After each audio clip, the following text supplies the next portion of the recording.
Lairikyengbam Leikai Salanthong awang thangba sarukta Imphal turen Torban Kaikhibana maram oiraga Nagaram Tangkhul Avenue Khuman Lampak Dinku Road Dewlaland Pandon Amadi Raigalong nachingba mapham singda yum kya eshing thumjinkhiduna maikei adomgi meeyam da awaba kaya mayoknahankhre awaba tarba sing Kannaba Manipur Police amadi Central Force singna ngamba thakta Hotnari Ngarang numidang Imphal turen gi Torban Kaikhibana Nagaram Tangkhul Avenue Khuman Lampak Dinku Road Dewlaland Pandon amadi Raigalong nachingba mapham singda yum kya eshing thumjinkhiduna maikei adomgi meeyam da achawa awaba mayoknakhi Maruina Nagaram block digi mapham singda laiba yum sing yauna eshing thumjinkhre mapham aduda laiba ana layengi hospital am hoiriba little clinic eshing thumjinkhiduna anaba singda chauna khudong chadaba mapikhe Nagaram gi mapham sing aduda eshing lep yauna thumjinkhibana maram oiraga eshing thumkiba mapham singda lehauriba Meeoising safagadaba mapham singda puthoknaba honabada achawa awaba ama oikhe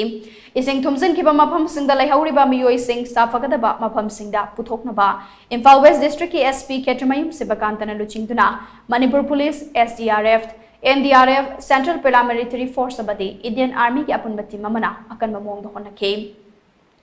Rescue operation aduda laima khongda laiba Indian Army degi raft amadi boat nachingba susizanakhe operation aduda Imphal West District SP Ketramayum Sibakanta masamak yautuna Nagaram gi little clinic ta panduna lairiba anaba sing amadi miyoi kya rescue tawkhe Rescue operation adugi matangda Imphal West District SP Ketramayum Sibakanta na hai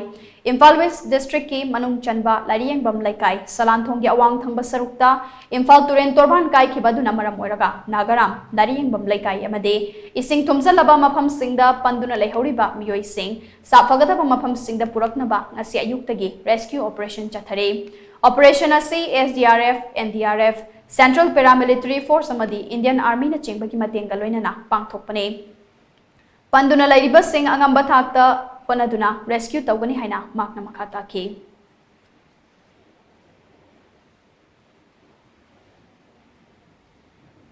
Kenoda jagada Nagaram hauji khogi Imphal si kenoda jagada Nagaram adagi Lairikyengbam Leikai ji khara eshing phajana khara thume haitare adu nang sai ayuktagi horoga khogi police ki team sing SDRF NDRF ina pulaga rescue operation ki kedum chathari aduga army Assam Rifle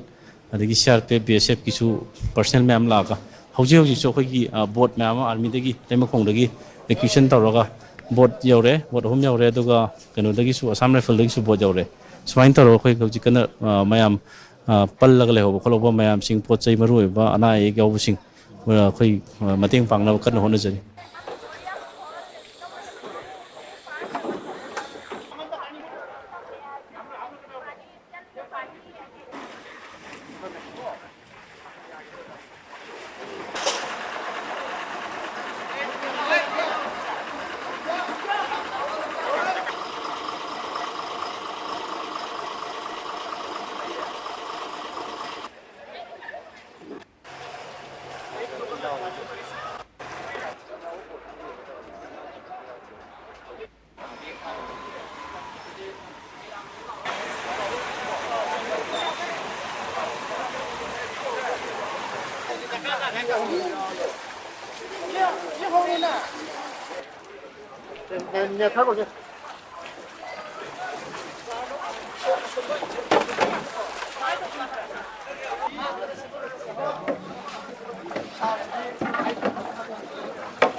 Rasi orang kau tu, thora.